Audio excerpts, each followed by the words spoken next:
The sun hung low over the jagged mountains of Zyphira 9, casting long shadows across the rocky ground. This planet, nicknamed the Deathworld by interstellar travelers, was famous for its unforgiving landscapes, deadly storms, and creatures that could swallow a human whole. It was the perfect place for combat training, but only for those who could survive it. Among the jagged rocks and scorched earth, a squad of alien soldiers trained under the watchful eye of human instructors. The aliens, tall and imposing, had 4 arms, thick exoskeletons, and eyes that glowed faintly in the dim light. They were the pride of their home planet's military, trained for hundreds of years in war tactics, hand-to-hand combat, and survival skills. Kara, a human instructor, stood quietly on a ridge above the training ground. Her brown hair was tied into a tight braid, and her dark eyes scanned the squad with calm confidence. Unlike the aliens, humans weren't naturally strong or armored. What humans had, however, was intelligence, reflexes, and adaptability, skills honed over centuries of surviving worlds far harsher than Zyphira 9. "Focus. Soldiers," Kara called out, her voice carrying over the wind. "You are strong, but strength alone will not win a battle. Your mind must be faster than your opponent's body." Lieutenant Thrax, the largest of the alien soldiers, grunted and flexed his 4 arms. He looked down at Kara with a mixture of skepticism and curiosity. "And you, human, you will show us how?" he asked, his deep voice rumbling like distant thunder. "I will guide you," Kara replied. She stepped down from the ridge, landing lightly on the rocks below. The aliens tensed, unconsciously spreading their limbs to appear larger. Kara noticed, but she didn't flinch. The training began with basic sparring exercises. The aliens moved with precision and power, swinging arms and legs with terrifying speed. Kara dodged and weaved between their attacks, moving like water through rocks. Even the smallest creatures of Zyphira 9 would have paused to watch her grace. It was during a close combat exercise that Thrax made the mistake that would mark the day forever. In a burst of confidence, he reached out and grabbed Kara's braid mid-spin, intending to throw her to the ground. Instead, Kara twisted sharply, using Thrax's momentum against him. His forearms flailed as he crashed into a jagged boulder, leaving him stunned and slightly embarrassed. The other aliens froze for a moment, then erupted into laughter, rough, metallic, and unrefined. But Kara didn't smile. She stood tall, brushing herself off, and looked at Thrax calmly. "You just learned something important," she said softly. "Human hair is stronger than it looks, and when you grab it, you make yourself vulnerable." Thrax blinked, not used to being outmaneuvered by a human. He flexed his arms, testing his strength, but Kara didn't flinch as he recovered. Instead, she began demonstrating simple techniques, showing how leverage, timing, and quick thinking could turn a disadvantage into an advantage.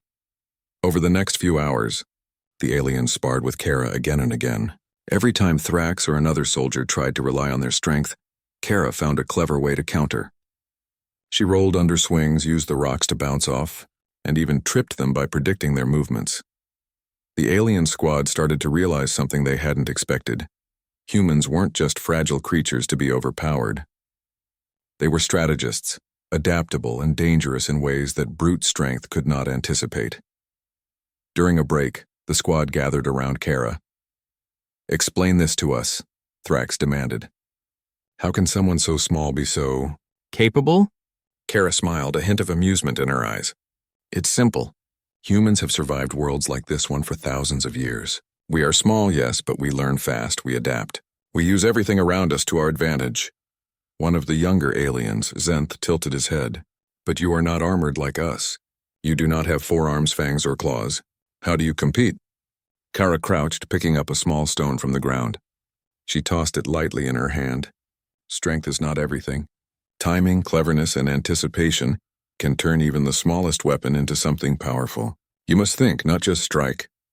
The aliens were silent for a moment, processing this. For all their training, they had never been faced with a human who could predict their every move, counter their attacks, and remain unhurt.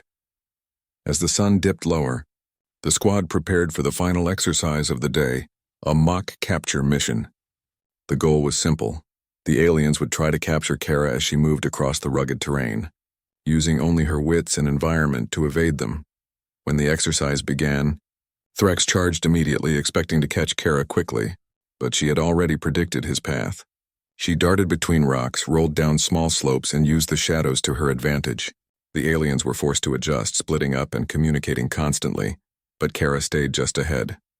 At one point, Thrax cornered her near a narrow ravine. He reached out again, this time careful not to grab her hair. Kara smiled, seemingly calm, and leaped aside at the last moment. Thrax stumbled, narrowly avoiding a sharp rock, and Kara used his momentum to guide him past the edge, where he had to stop himself from falling. The squad watched in awe as Kara disappeared briefly behind a rock formation, only to reappear seconds later on higher ground, safe and unscathed.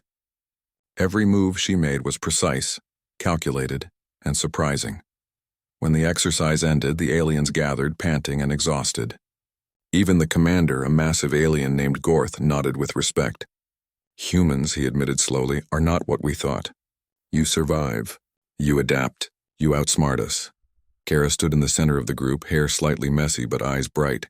Strength will only take you so far. Intelligence, observation, and adaptability will take you farther. Remember that. Thrax, humbled but impressed, stepped forward. I underestimated you. I will not make that mistake again. And I hope you don't, Kara replied. Because on a death world, a small mistake can be fatal. Even for someone like you. The alien spent the rest of the day sparring with Kara, but the dynamic had changed. No longer was she a mere instructor. They treated her as a true combatant, capable of teaching them lessons in strategy, reflex, and ingenuity. By nightfall, the group gathered around a small fire, the red glow highlighting their alien forms. Kara leaned back, smiling as she watched the stars twinkle in the dark sky above Zyphera 9. In the quiet of the night, Thrax whispered to Gorth, I thought humans were weak, but today I have seen strength in ways I never imagined. Gorth nodded slowly, the weight of his experience clear in his eyes. Perhaps we have underestimated the galaxy's most dangerous species. And far above them, in the cold expanse of space, human colonies thrived on worlds far harsher than Zyphera 9. Worlds where survival was a daily challenge, where ingenuity and resilience were the keys to life. Kara smiled, knowing that the lesson on this death world was only a small glimpse of the true power of humans. And Thrax, once proud and overconfident, had learned the first rule of encountering a Deathworlder: never grab their hair. The fire crackled, the wind howled through the jagged mountains, and a new respect between species was born, one forged not in violence, but in intelligence, adaptability, and the quiet, unshakable strength of a human on their home turf.